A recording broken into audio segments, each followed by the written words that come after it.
Então, gente, hoje a gente vai dar continuidade, né? Nosso dia hoje é para falar sobre constelações sistêmicas, né? Familiar, empresarial, educacional. São vários tipos de constelações que são todas sistêmicas, né? Então, no programa anterior, eu tive as pessoas andaram fazendo perguntas e a gente vai dar continuidade àquele assunto, aquele tema que foi adoção. Mas antes eu vou falar sobre a constelação, porque talvez o ouvinte foi a primeira vez que ele está nos escutando, né, nos vendo, e talvez não saibam o que seria essa constelação familiar, né? Então, essa constelação familiar é um método criado pelo alemão, né, psicoterapeuta, Bert Hellinger. Ele morreu agora em 2019, com 94 anos. Então, ele trabalhou muitos anos para chegar a esse método, né?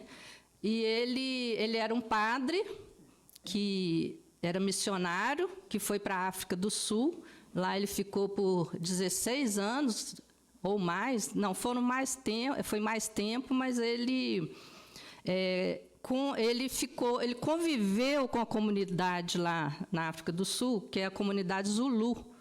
E foi nessa comunidade que ele desenvolveu esse método, né, observando o comportamento, as posturas dessa comunidade Zulu. Então, esse método, né, o que é, então, a constelação familiar? As pessoas, às vezes, pensam que é alguma coisa relacionada a horóscopo, né, Graça? Porque fala de constelação, né? Mas é porque, quando ele veio traduzido para o português, essa tradução veio como constelação. Mas o que quer dizer? A gente olha para o céu e vê as estrelas. As estrelas. Né? Todas no seu lugar. Todas. Né? Isso, constelações todas. Todas, né? Ali, naquele lugar, no lugar correto. Todo, né? Ele gira, mas continua no mesmo lugar. Né? Então, ele usou essa expressão, né, constelação familiar, para identificar esse método, né, que ele desenvolveu. É uma ciência? Porque foi por meio de experimentação, né? Ele foi trabalhando ali. E ele se baseou em outras ciências, né? A Gestalt, a análise transacional, né? A primal. Então, são vários estudos que ele foi acoplando ao trabalho dele, né? Então, é uma filosofia de vida também, né? Mas é o quê? É um método terapêutico que é uma terapia breve, né?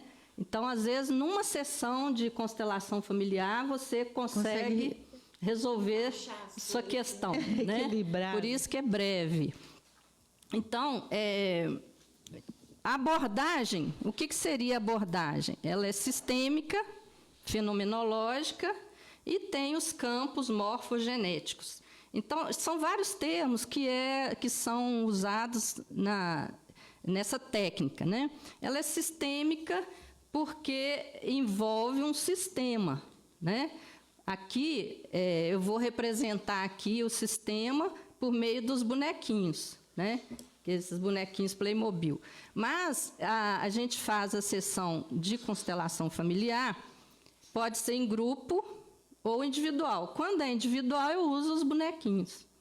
Quando é em grupo, são pessoas que entram, né, no campo, aí é o campo morfogenético. Então, por exemplo, vamos imaginar que aqui seja o campo, né? E as pessoas estão ali, dispostas, né, nesse campo. A gente faz uma meditação, né, para esvaziar, né, aquele murmúrio, né, aquele ruído que fica na cabeça,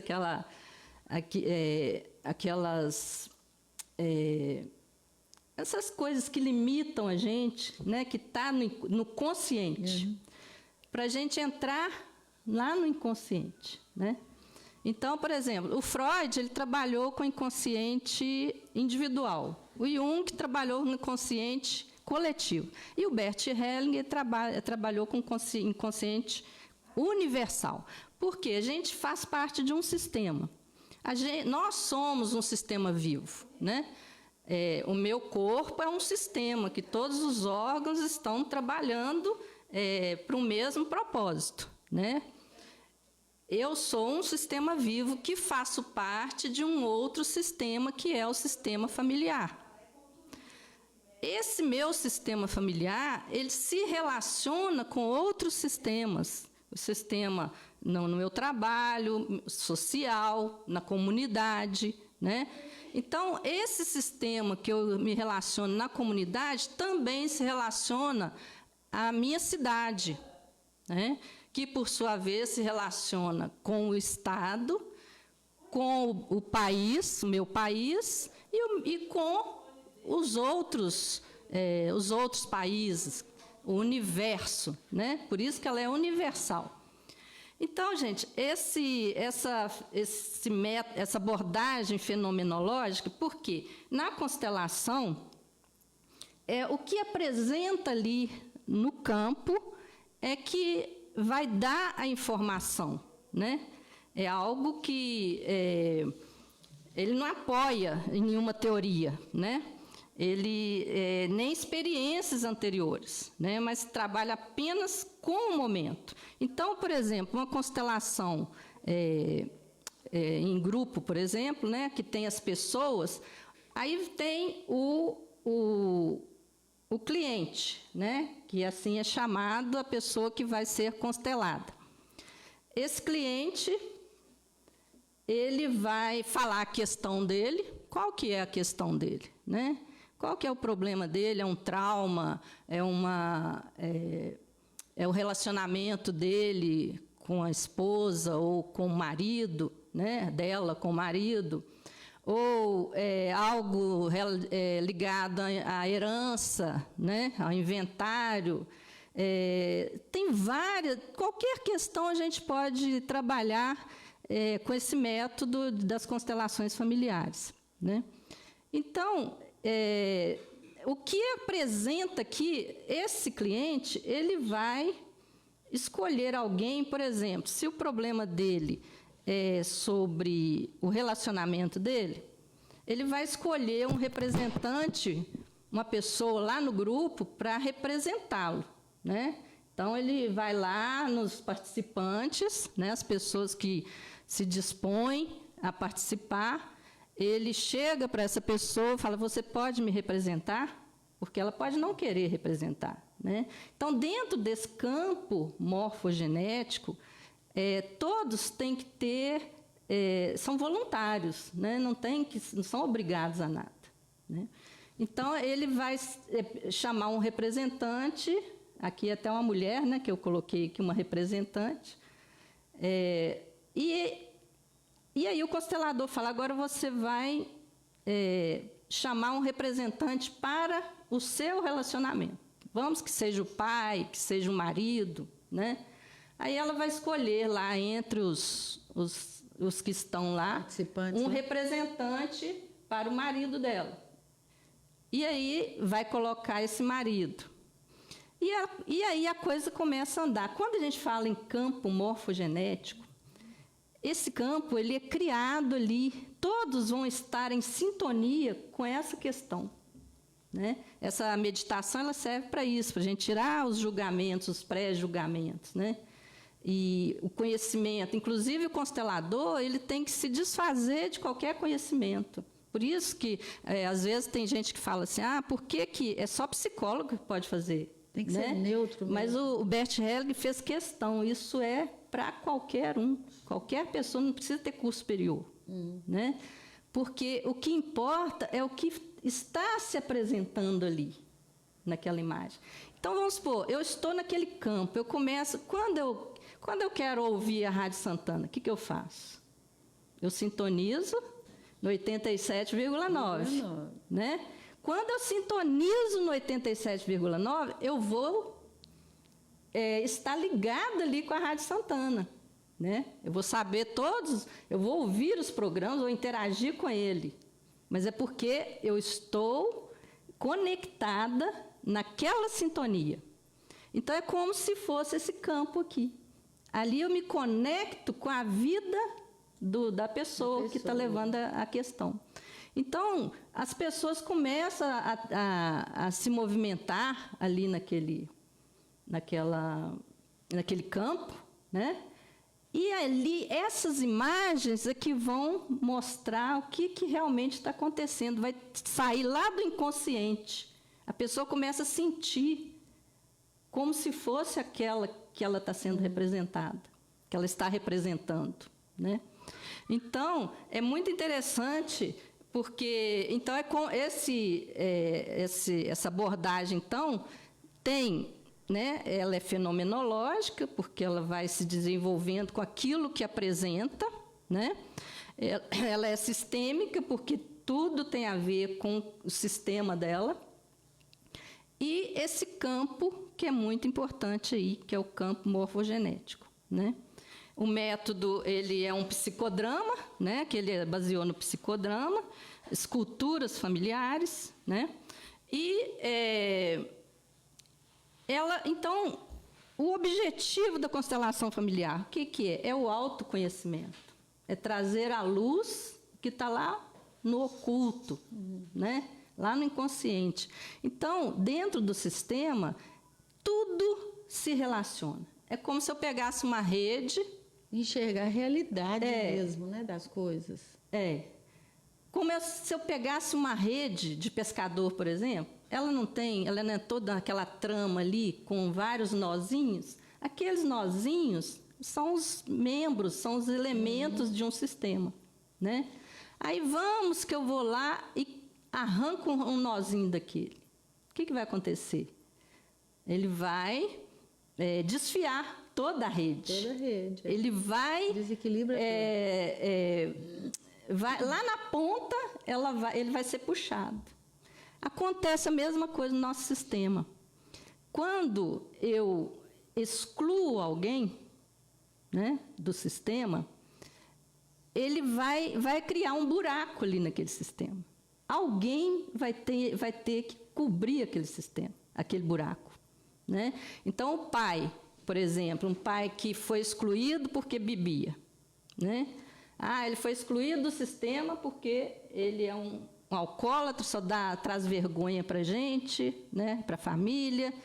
E aí, esse filho, essa filha, o que ela faz? Ela vai para o lado da mãe, porque os filhos sempre vão para o lado de quem está sofrendo, né? É como se eles quisessem pegar esse sofrimento da mãe para eles.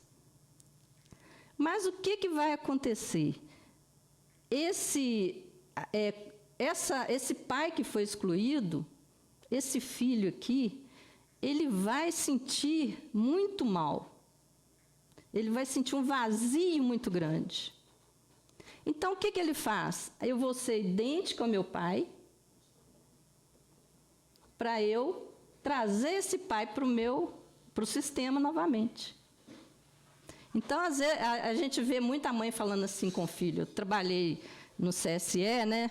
Eu dei aula lá no CSE, que é o Centro Socioeducativo, com adolescentes, e a gente escutava muito a mãe falando. Falou, meu filho, você pode ser qualquer coisa, mas não seja igual aquela praga daquele seu pai, não. Né? Então, quer dizer, ele podia ser ladrão, podia ser o que for, mas igual o pai, não. O pai estava preso. Né? Então, ela perdoava as ações dele, mas, se fizesse idêntico ao pai, ela ia excluir ele também. Né? Então, quer dizer, é uma forma de exclusão que isso aí vai reverberar. Talvez não seja esse filho que vai dar problema, mas os filhos dele, uma outra geração. É porque dentro de um sistema existe uma alma familiar, o DNA familiar, né? Que vai pegar a genética, a epigenética, né, desse sistema. Então, alguém vai olhar para esse vazio. alguém virá para olhar para esse vazio. Então, toda vez que dá emaranhamento no sistema, quando a gente fala que dá algum problema, né, que tem filho que usa droga, que tem marido que trai, é porque existe um emaranhamento, que é uma expressão técnica, né, da constelação familiar. E aí, o que o Bert Helling fez? Observando, né, vendo o comportamento, a postura dessa comunidade Zulu, ele percebeu que lá todos têm direito a pertencer. Ninguém é excluído, né? Todos têm o direito de pertencer ao sistema. Mesmo, né? Estando errado, eles continuam pertencendo. Exatamente.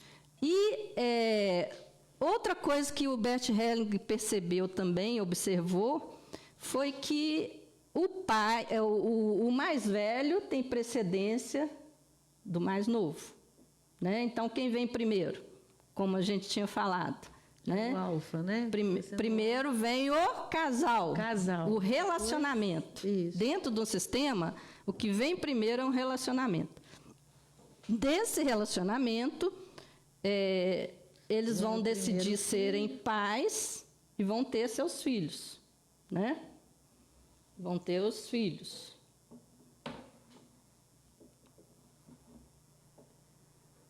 Aí, a partir daí, eles passaram a ser os pais.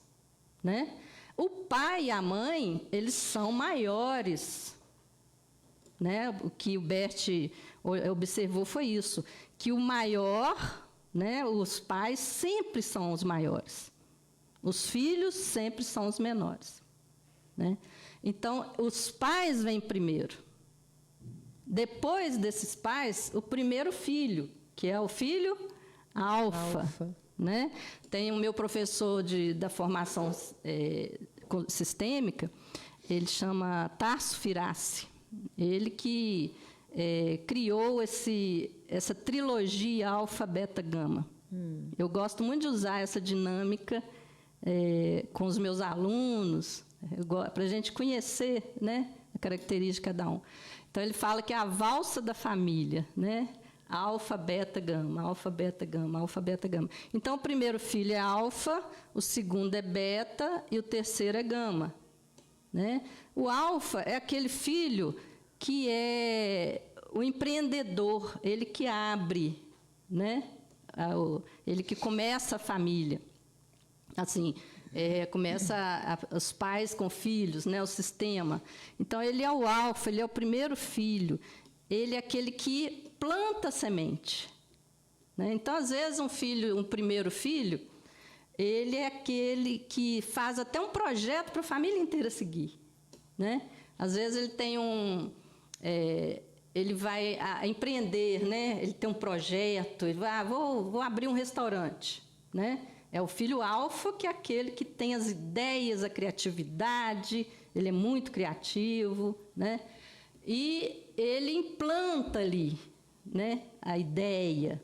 Às vezes, ele é mais organizado, né? Ele gosta de organização, ele é bom nas contas. Né? E esse filho, então, mas ele é aquele que tudo para ele é mais difícil. Ele aprende na subida. Né? Por que é o primeiro filho? Eu falo muito na minha casa, né, com os meus irmãos, que eu tenho um pai, que a minha irmã tem outro pai, que meu irmão tem outro pai, a minha mãe é uma, a mãe deles é outra, porque a gente vê em épocas diferentes. Né? A nossa relação é diferente. O primeiro filho, às vezes, ele vem quando os pais estão muito imaturos ainda, eles estão começando, talvez no auge da profissão, né? Não tem tempo, trabalhando muito. Então, esse filho, ele é mais aquele filho assim, que tem que se virar. Né? Então, esse é o filho alfa. Aí vem o filho beta, que é o segundo filho. Né? Eu sou uma beta. Eu sou a segunda filha. E o filho beta é aquele que cuida. É aquele que vai regar a semente.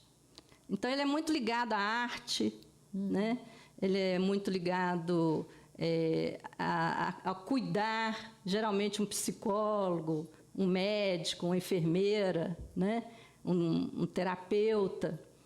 Ele talvez vai ter mais facilidade de cuidar dos pais quando ficarem idosos.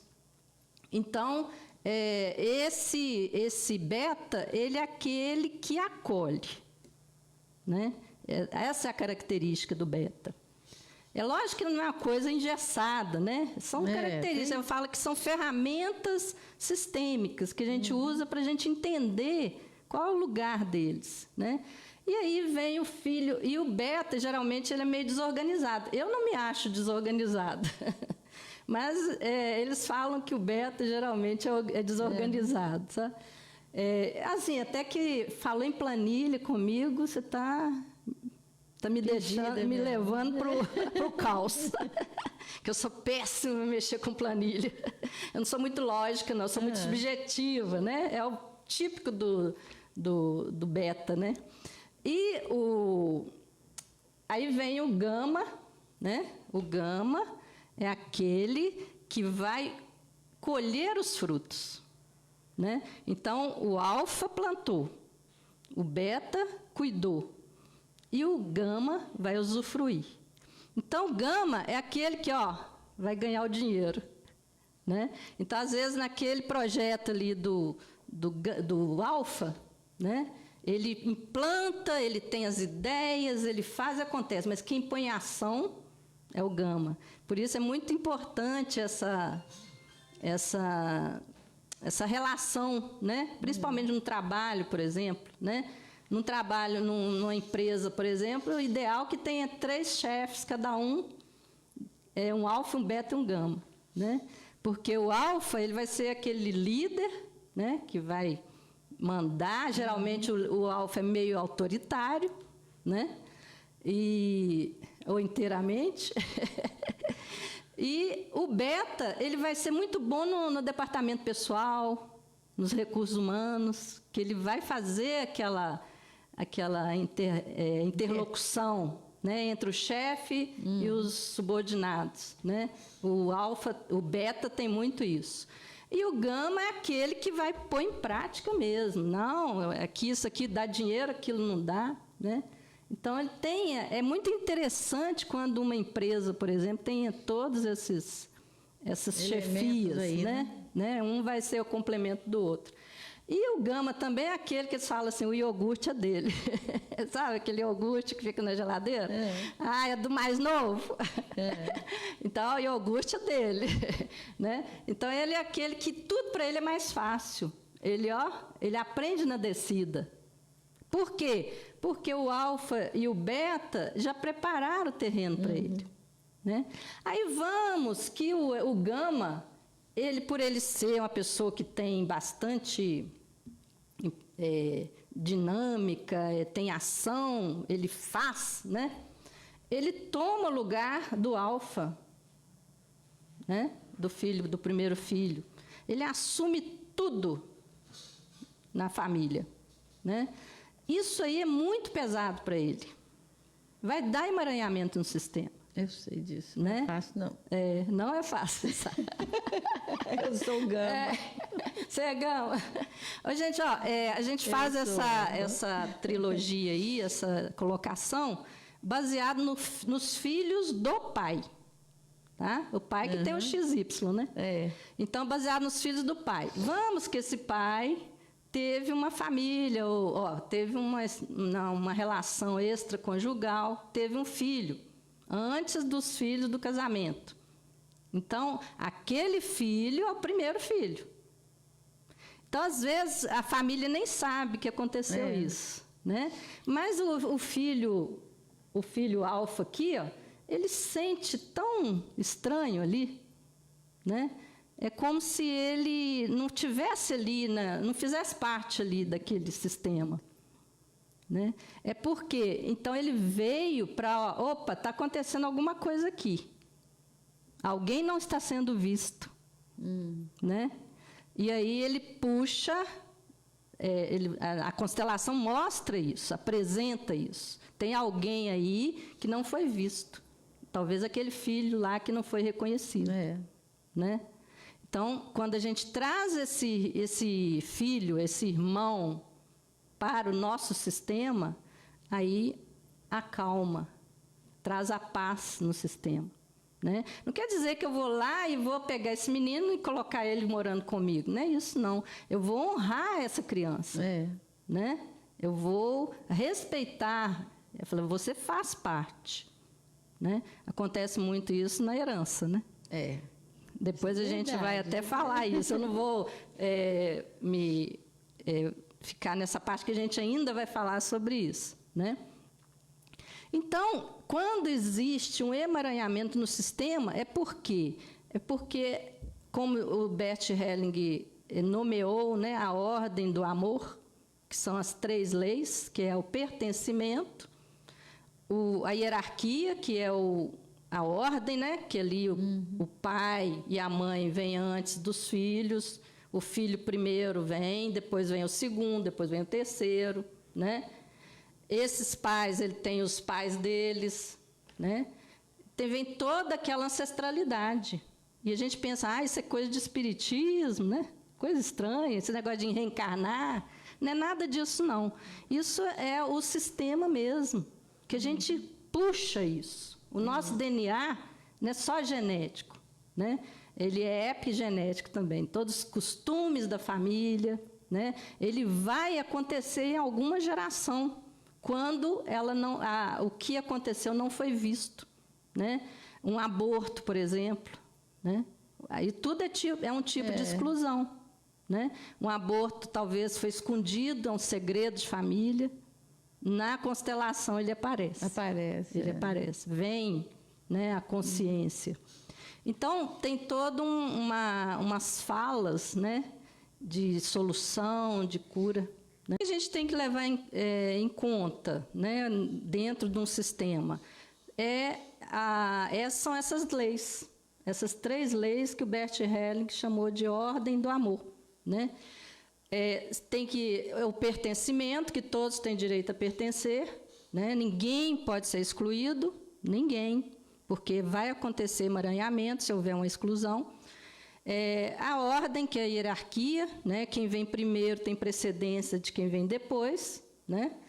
E o equilíbrio, que é o dar e receber, né? Eu te dou, você me dá um pouco também, né? A mesma moeda. Agora, o que não dá entre pais e filhos, a gente fala o dar e tomar, né? Não eu não vou dar para os meus pais o que eles me deram, né? Mas eu vou tomar tudo que eles me deram, né? Que eles conseguiram passar para mim. Né? Então, quando a gente toma tudo, não, mas eu detesto meu pai nesse sentido, ele é muito enrolado, isso, aquilo. Quando eu excluo isso, aí não dá certo. Eu tenho que tomar esse pai do jeito que ele é, sem julgamento. Né? Quando eu tomo esse pai, ou eu tomo essa mãe, o que vai ficar para mim é o melhor deles. Né? Eu não vou... agora, quando eu renego, não, eu tenho vergonha do meu pai. Né? É igual o filho. Né? Todos os filhos, os pais tiveram muito de sacrifício, né, para sustentar a família. Os primeiros filhos, eles, como sempre, né, são os mais prejudicados. Eles não puderam estudar, porque os pais não tinham condição. Né? Então, aí veio aquele 4º filho, né, que é um outro alfa, né, que eu falo é a trilogia, né, alfa, beta, gama, alfa, beta. Então, alfa, beta, gama, 1, 2 e 3. Alfa, beta, gama. Então, o 4 é outro alfa. Né? Aí veio o 4º filho. Né? Quando esse 4º filho veio, esses pais já estavam economicamente mais equilibrados. Né? Os outros filhos já estavam trabalhando. Aí esse 4º filho pôde estudar. Ele fez uma faculdade, ele fez o ensino médio, fez a faculdade, formou para direito. Né? foi advogado, formou para direito, maior orgulho, né?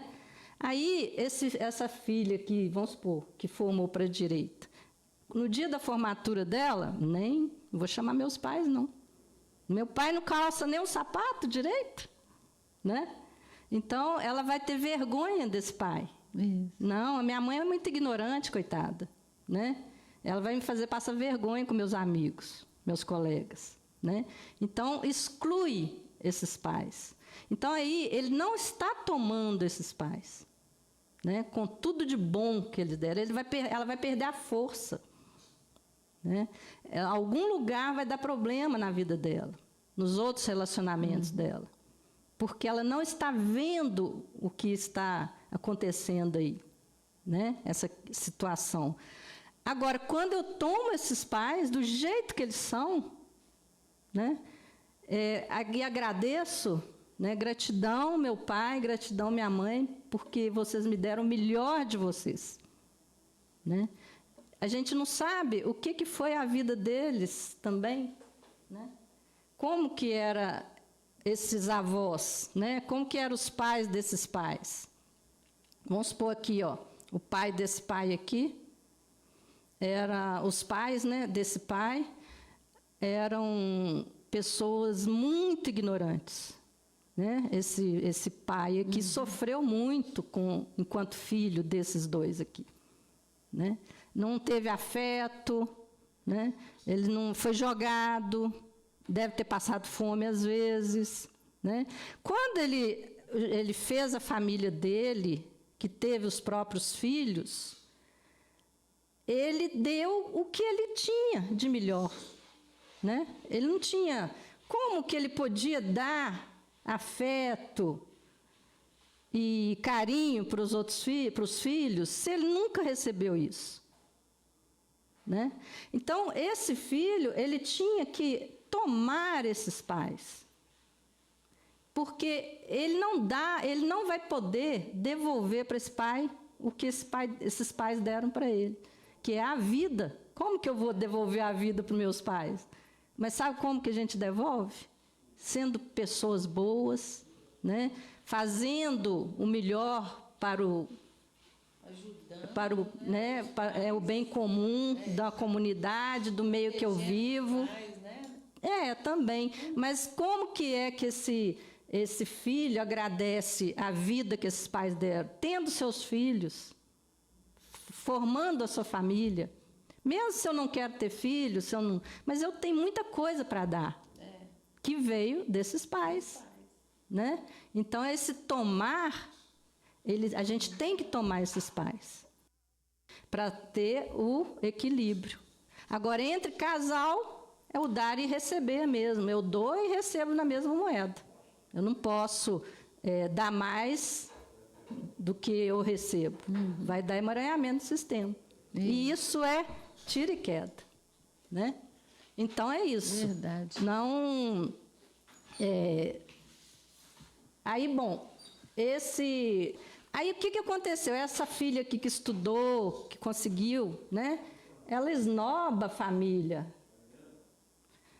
Essa família que foi, esses irmãos mais velhos, que foram responsáveis por ela poder estudar, né? Isso. Então, acontece muito isso. Agora, quando esse filho agradece, que gratidão é tudo, né? Tudo. Verdade. Quando esse filho agradece a família e os irmãos, como que ela pode devolver o que ela conseguiu? Às vezes, o filho desse irmão, o sobrinho, né? Esse irmão não tem condição também, mas esse que tem condição pode ajudar esse filho desse irmão, esse sobrinho. Não, eu vou trazer meu sobrinho, vou pagar uma faculdade para ele, né? Vou ajudá-lo. Na minha família tem muito isso, né? Os filhos mais velhos que não conseguiram estudar e tudo, né? Minha mãe, por exemplo, é um exemplo disso, né? Ela foi uma pessoa que começou a trabalhar muito cedo para ajudar, né, a família. E são 8 irmãos, né? E os mais novos né, conseguiram fazer faculdade e ascender, né, profissionalmente. Mas a irmã mais nova dela, por exemplo, é uma pessoa que não tem nem como definir como que ela é boa, né? Como que ela ajuda toda a família, que ela teve mais condição, né? Então, ela ajuda toda essa família. Ela não casou, ela não teve filhos, mas ela abraçou a família toda a família. Né?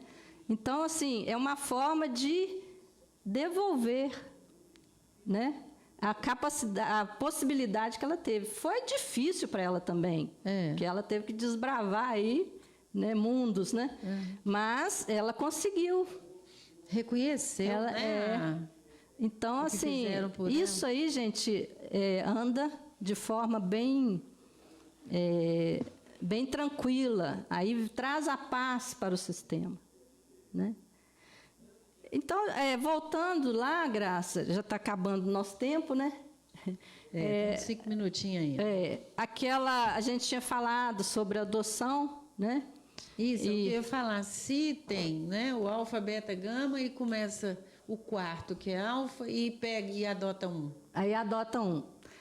Ele vai ser o beta? Não, ele vai ser o alfa, que seja, vamos supor que esse filho adotado, esse filho veio de um sistema e ele foi o primeiro filho. Não, estou falando no caso aqui, ó. Ele teve 4 filhos, aí adota mais um. Pois é, mas eu tenho que voltar lá na origem desse filho adotado. É verdade. Né? Então, esse filho adotado, ele tem os pais biológicos. Se ele foi o primeiro filho biológico desse casal aqui, ele é o alfa desse casal. Enquanto adotado, ele vai ser o alfa do mesmo jeito, porque ele foi o primeiro adotado por esse sistema aqui, né? Mas ele não vai ser o alfa dessa família adotiva. Ele vai ser sempre o alfa. Isso. Mas e se você adotar uma criança que ninguém conhece os pais? Mesmo assim, ela nasceu... Não, qual a colocação? Alfa, beta ou gama? Aí a constelação ela vai mostrar qual que é o lugar dela. Mas baseado na família biológica. Não tem hierarquia entre filhos. Até o inconsciente dela vai demonstrar, né? Vai expor. Aquele caso que a gente falou antes, né? Que se esse filho foi... Esse filho não, gente. Outra coisa aí que eu queria frisar. Ninguém adota filho. A gente adota a criança. Né? Nunca essa criança vai ser seu filho. Ela é filha só do casal biológico.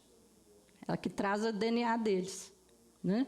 Então, esse casal teve vários filhos. Vamos supor, teve aí 3 filhos. Aí eles já estavam, os filhos já cresceram e tal. Eles tinham uma criança que estava precisando de cuidado. Né? Aí eles falaram, vamos adotar essa criança. Né? E, assim, adoção consciente, porque foi pela criança. Essa criança que chegou nesse sistema, ela não está vindo para cobrir buraco nenhum, né? Não está tendo um peso sobre ela, né? De um relacionamento que precisa ter filho, uma mãe que é estéril, nada disso. Ela veio para ser cuidada por esse casal, para o casal biológico, para os pais biológicos, né? Então, essa é a adoção consciente. Mas esse filho adotado, essa criança que foi adotada, ela vai ser sempre o primeiro filho biológico. E a primeira criança adotada. Mesmo que tenha os outros irmãos, né, que são adotivos, ela vai ser a primeira. Ela nunca... Agora, quem vem primeiro? Os filhos biológicos. Entendeu? Esses filhos, eles têm precedência ao adotado. Adotado. Isso. Né? Não tem essa hierarquia. Não pode. Então, às vezes, esse filho natural, esse filho biológico, ele está ocupando lugar depois desse filho, dessa criança adotada. Está errado. Né? Vamos que nasceu depois da adoção. Não pode, ele tem que ter o lugar dele como terceiro filho biológico. Né? Então, eu estava falando lá na hora da adoção, lá que a gente estava falando, né?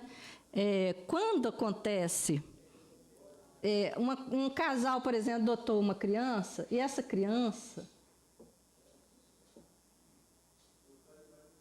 Vamos pôr azul aqui.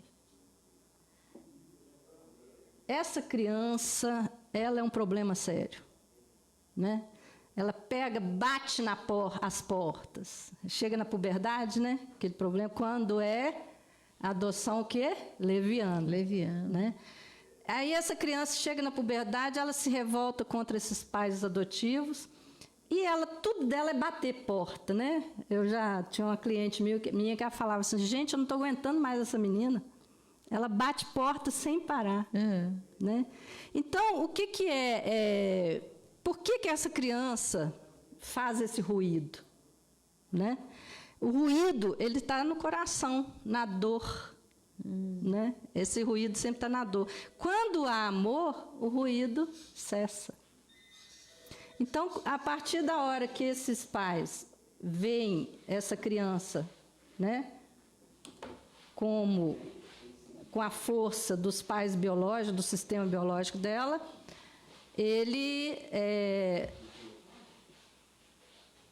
essa criança, ela é amada. Então, esse ruído que ela faz para chamar atenção, né, é porque tem um ruído no coração. Quando isso é resolvido, que esse amor vem, né, aí esse ruído cessa. Porque o ruído sempre vem do coração. Por isso que o Bert Hellinger fala da ordem do amor, que tudo tem um amor atrás. Né? Um casal que se separa, que tem filhos, né? E eles brigam muito. Quando eles eles participam da constelação familiar, eles vão pegando lá o que está oculto ali, né? O inconsciente, e descobrem que o que tem lá na essência é o amor.